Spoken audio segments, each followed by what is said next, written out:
মেনেজমেণ্টৰ আৰু এটা ষ্টেপ কি? মেনেজমেণ্টৰ আৰু এটা ষ্টেপ হৈছে কি? ডাইৰেক্টিং, মানে ডাইৰেক্ট কৰা। এতিয়া মিনিং কি কৈছে যে directing is the process of guiding, motivating, leading and supervising employees so' that they work efficiently to achieve organisational goals. মানে ডাইৰেক্টিং হৈছে এনে এটা প্ৰচেছ যাৰ সহায়ত কি কৰা হয়? গাইড, মটিভেট, লিড আৰু ছুপাৰভাইজ কৰা হয় এমপ্লয়ীখিনিক, যাতে সিহঁতে ভালদৰে কামখিনি সম্পূৰ্ণ কৰিব পাৰে বা সিহঁতৰ অৰ্গেনাইজেশ্যনৰ গ'লটো পূৰণ কৰিব পাৰে। মানে আকৌ কৈছোঁ যে ডাইৰেক্টিং হৈছে এনে এটা প্ৰচেছ যাৰ সহায়ত এমপ্লয়ীখিনিক কি কৰা হয়? গাইড কৰা হয়, মানে চোৱা চিতা কৰা হয়, মটিভেট কৰা হয়, লিড কৰা হয় আৰু ছুপাৰভাইজ কৰা হয়, যাতে সেই এমপ্লয়ীখিনিয়ে সেই কামটো ভালদৰে মানে ছিষ্টেমেটিকভাৱে সম্পূৰ্ণ কৰিব পাৰে আৰু কামটো এফিচিয়েণ্টলি কৰিব পাৰে। এতিয়া simple words, telling people what to do, মানে মানুহখিনিক কোৱা বা এমপ্লয়ীখিনিক কোৱা যে কি কৰিব লাগিব। এণ্ড হাউ টু ডু, মানে কেনেকৈ কৰিব লাগিব।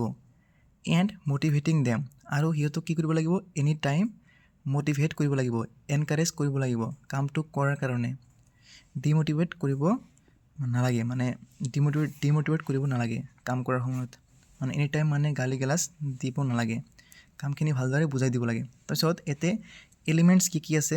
ছুপাৰভিজন, মানে ৱাচিং এণ্ড গাইডিং, মানে কি কৈছে যে ওপৰৰ পৰা মানে সকলো সময়ত চাই থকা যে সিহঁতে বা এমপ্লয়ীখিনি কেনেকৈ কামখিনি কৰি আছে, আৰু যদি কিবা ভুল হৈছে সিহঁতক গাইড কৰা।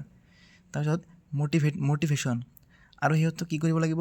এনি টাইম মটিভেট কৰিব লাগিব, এনকাৰেজ কৰিব লাগিব।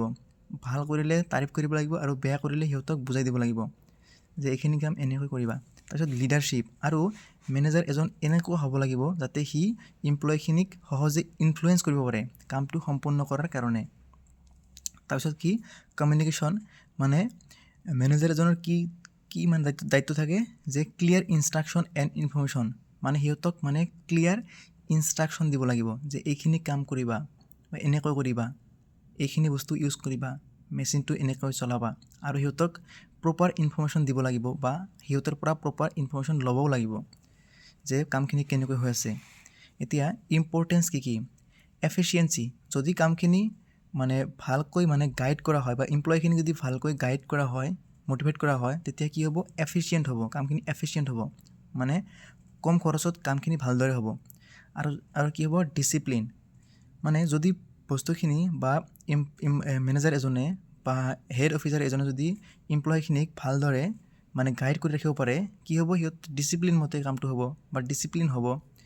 তাৰপিছত এমপ্লয়ী ছেটিছফেকশ্যন, আৰু এমপ্লয়ীখিনিয়ে কাম কৰাৰ সময়ত যদি মানে মটিভেশ্যন পায়, মানে যদি তাৰিফ পায় বা সিহঁতক যদি উৎসাহিত কৰি ৰখা হয়, তেতিয়া সিহঁতৰ কি হয়? মানে সিহঁতৰ যিটো কাম কৰা যিটো মানে ক্ষমতাটো সেইটো বৃদ্ধি হয়।